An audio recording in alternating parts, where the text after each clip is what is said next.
Jadi di sini kita mau bikin video ngevlog. Kita lagi di museum, guys. Di Museum Lambung Mangkurat, Kita mau menjelajah apa aja sih adat-adat mulai dari Bali.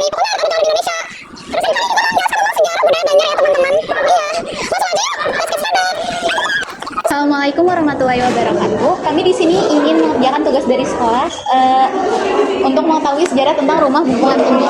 Oke. Sebelumnya boleh tanya-tanya sedikit ya, Kak? Boleh. Apa sih sebenarnya rumah Bubungan Tinggi itu? Rumah Bubungan Tinggi ini salah satu rumah tradisional khas Banjar, yang dimana rumah Bubungan Tinggi ini merupakan rumah tertua yang ada di Kalimantan Selatan.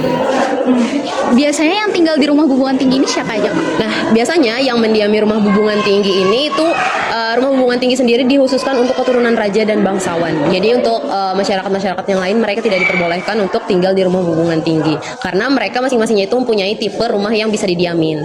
Oh, jadi ini khusus rumah bangsawan? Benar, dan masyarakat Banjar juga dulunya sering menyebutnya sebagai istana raja karena yang mendiaminya hanya boleh keturunan raja dan bangsawan. Kapan rumah ini tuh digunain di Kalimantan Selatan?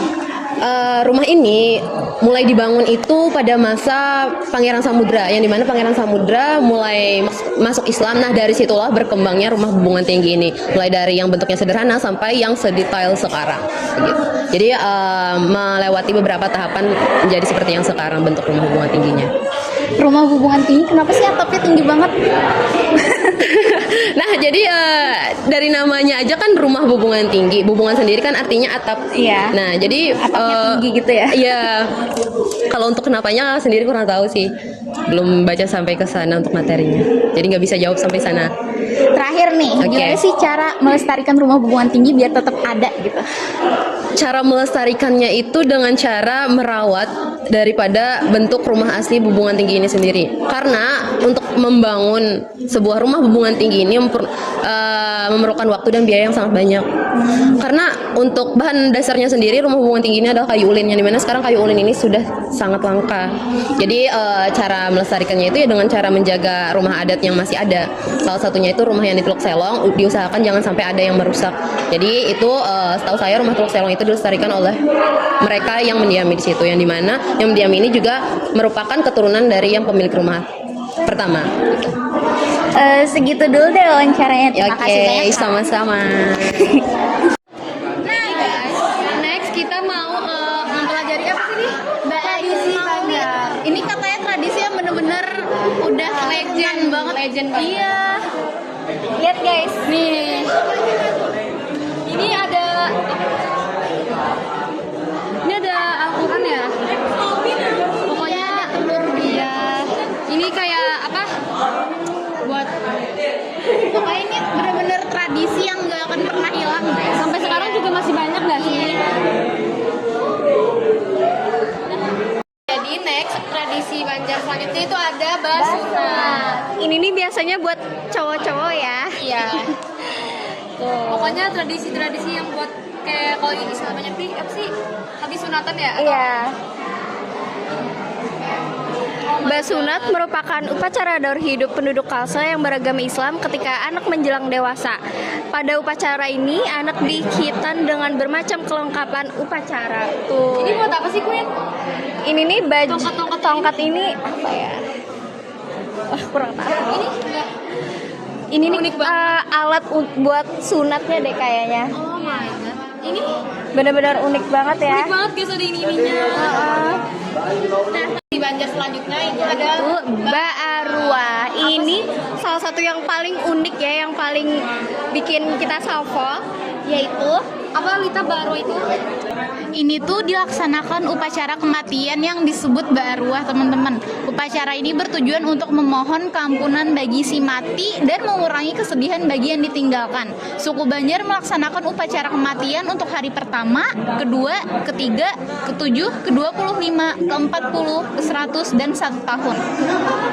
wah, bener-bener bikin Ternyata banyak banget ya. Iya. Banjar ini udah dari tradisi, baju adat. iya dan tradisi juga- yang turun-temurun Iya. gitu ya. Bahkan sampai masih dilakukan sampai sekarang loh guys, padahal sekarang udah zaman modern. Tapi karena emang Sudah turun-temurun, Nggak akan pernah bisa hilang, guys. Kita lanjut lagi ya jalan. Tadi kan kita udah selesai menjelaskan tentang tradisi dan juga rumah adat. Sekarang kita lanjut ke permainan rakyat. Jadi, apa aja sih Raju permainan rakyat ini? nah, permainan rakyat ini ada beberapa. Yang pertama ada gasing, logo, singki, kaleker, sepak raga, apel dan sepak raga, layangan dandang, dan dakwan. Jadi, alat-alat permainan ini dibuat dalam bentuk dan penggunaan yang seusia dengan kelompok umur yang memainkannya. Alat permainan di samping digunakan untuk permainan hiburan dan juga digunakan untuk dilombakan. Di Kalimantan Selatan, alat-alat permainan diciptakan dengan mengambil bahan yang berasal dari lingkungan sekitar untuk permainan atau hiburan bagi anak-anak, remaja maupun orang dewasa. Terus, wah benar-benar unik banget ya. Tuh, kalian bisa lihat permainan-permainannya di sini. Yang ini mirip yang congklak-congklak itu nggak sih? Iya. Kalau bahasa Banjarnya mah dakwan. Jadi penasaran gak sih gimana cara mainnya? Iya. Ini tuh aku lihat sering banget tau dimainin sama anak-anak sekarang guys. Iya, kalau gabut main gadget gitu kan. Iya. Terus mainnya ini. Nah, jadi setelah yang tadi ternyata juga ada senjata VOC ya guys. Jadi kalau yang ini tuh namanya senjata api. Terus kalau yang ini itu kompas. Terus ini ada meriam guys. Jadi meriam VOC itu perlawanan dalam perang Banjar terjadi di darat dan di perairan. Dahsyatnya perlawanan Laskar Banjar menyebabkan Belanda meminta Bantuan kapal perang ke Batavia Belanda menggunakan meriam sebagai senjata di kapal-kapal dan benteng-benteng mereka. Nih guys, kita udah beralih ke gedung bagian bawah dari Museum Lambung Mangkurat. Sekarang kita lagi ada di stand tentang Peninggalan Kerajaan Banjar. Di sini ada prasasti bukti sejarah yang ditulis pada permukaan kayu ulin ini dengan huruf Arab Melayu.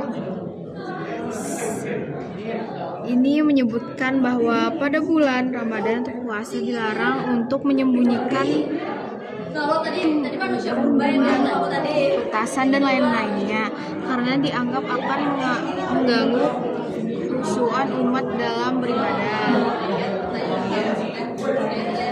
Oke, di sini ada pedang kehormatan. Pedang ini dihadiahkan oleh pemerintah Hindia Belanda kepada mereka yang berjasa kepadanya. Biasanya pedang ini sebagai pengiring penandurahan bintang Williams Ode kelas 3.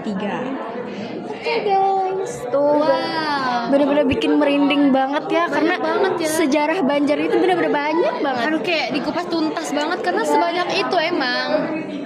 Unik-unik dan Bahkan kayak kira itu tuh dulu-dulu banget kan. Ternyata sekarang juga masih banyak. Iya. Tuh. Nah guys, jadi Kami sekarang lagi ada di ruang kain. Tuh banyak banget tau kain-kainnya di sini. Itu dari sini nggak sih berbagai provinsi berbagai daerah di Indonesia guys. Maluku, Papua. Ada dari Bali. itu ada patung Kami suka contoh-contohnya nih guys. Bener-bener bagus banget. Iya, terus di sini Kita ke Sulawesi. Ini contohnya guys. nih Rajo Lindung nih. Wow, bagus ya. Perpaduan warnanya benar-benar matching banget. Next sebelahnya ada Sumatera. Oh, ini baru kain ulos. Ya, wow.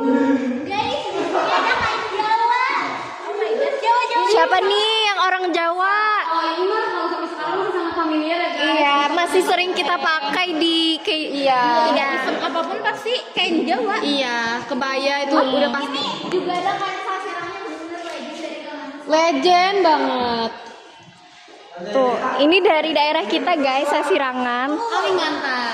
BTW, kita kemarin lagi ada ini tahu praktek bikin sasirangan. Iya, tapi gagal punya aku guys. Tuh, ini contohnya, warnanya cantik banget ya. Ini bener-bener perpaduan yang pas ya. Yang ini gak sih yang kayak lucu banget. Tuh, oke.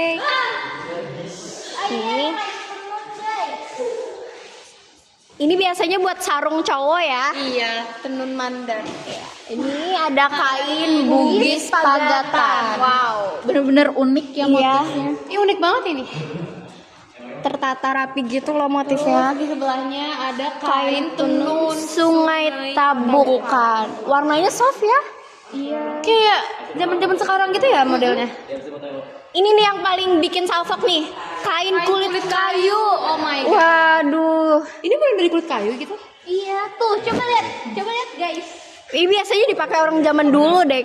Oh, ini pembuatannya nih. Contoh pembuatannya. Wow. Hey, Mas bisa lihat ke sini, Mas? Tak jauh, Dek. Halo, Dek.